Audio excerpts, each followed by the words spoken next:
Our next topic is generations of computers based on software. First generation language. First generation language is machine language having two symbols 0 and 1. This is also called binary language. કેમ binary? Because એની અંદર 0 અને 1 બે અંકોનો સમાવેશ થાય એટલે એને binary language કહેવાય અને મશીન લેંગ્વેજ પણ કહેવાય. આ ફર્સ્ટ જનરેશનની લેંગ્વેજ મશીન સમજી શકે એવી લેંગ્વેજ છે. Next, second generation language. To avoid difficulty with the machine level language, assembly language was introduced. Assembly language uses mnemonic codes and symbols. The assembly language is considered as second generation language. Assembly language ની અંદર code અને symbols આવશે અને આ second generation language કહેવાશે. જ્યારે first જનરેશનમાં આપણે જોયું 0 અને 1 બાઇનરી ટુ નંબર્સનો જ યુઝ થતો હતો. Next, third generation language. Third generation language as a subset of English language were design. તમે જુઓ તો ઇંગ્લિશ લેંગ્વેજમાં પ્રોગ્રામિંગ થયેલું હોય તો આપણને ઇઝી પડે. એટલે થર્ડ જનરેશન લેંગ્વેજ ઇંગ્લિશ લેંગ્વેજનો યુઝ કરે છે. Also known as higher level language. એને હાયર લેવલ લેંગ્વેજ પણ કહેવાશે.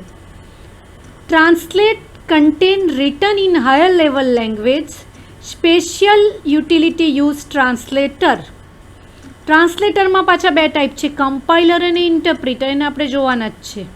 ટ્રાન્સલેટર શું કરશે? હાયર લેવલ લેંગ્વેજને મશીન સમજી શકે એવી મશીન લેવલ લેંગ્વેજમાં કન્વર્ટ કરશે. એક સિમ્પલ એક્ઝામ્પલ તમને આપું તો આપણને હિન્દી આવડતું હોય અને સામેવાળાને ઇંગ્લિશ આવડતું હોય તો બંને વચ્ચે કમ્યુનિકેશન કરવા માટે આપણે વચ્ચે એવો માણસ જોઈએ કે હિન્દી અને ઇંગ્લિશ બંને ખબર પડતી હોય તો એ ટ્રાન્સલેટ કરીને એકબીજાને સમજાવશે. સેમ ટ્રાન્સલેટર આ રીતે વર્ક કરશે. તમારી મશીન હાયર લેવલ લેંગ્વેજને મશીન લેંગ્વેજમાં કન્વર્ટ કરશે. એના એક્ઝામ્પલ છે C, COBOL and Java programming language. Next is a fourth generation language. Reduce programming efforts by just specifying what to do instead of how to do. કેવી રીતે કામ કરે છે એ આની અંદર બતાવશે. એનું એક્ઝામ્પલ છે SQL, structure query language, is a example of fourth generation language. Next is a fifth generation language. Use artificial intelligence techniques. Can handle self-learning and problem solving. Artificial intelligence તમને ખબર છે, જે રોબોટિક જે છે એ પણ artificial ઇન્ટેલિજન્સનો જ part છે, જે પોતે વિચારી શકે છે, કૃત્રિમ બુદ્ધિનો યુઝ કરે એને આર્ટિફિશિયલ ઇન્ટેલિજન્સ કહેવાશે. Example of application that requires such support is fault finding, voice recognition and instruction detection. Artificial intelligence ના આ examples છે. Next topic is types of software. Software શું છે એ આપણે ફર્સ્ટ ચેપ્ટરમાં જોઈ જ ગયેલા. Computer software can be considered as a soul of computer. જો સોફ્ટવેર નહીં હશે તો તમારું કમ્પ્યુટર વર્ક કરતું નથી.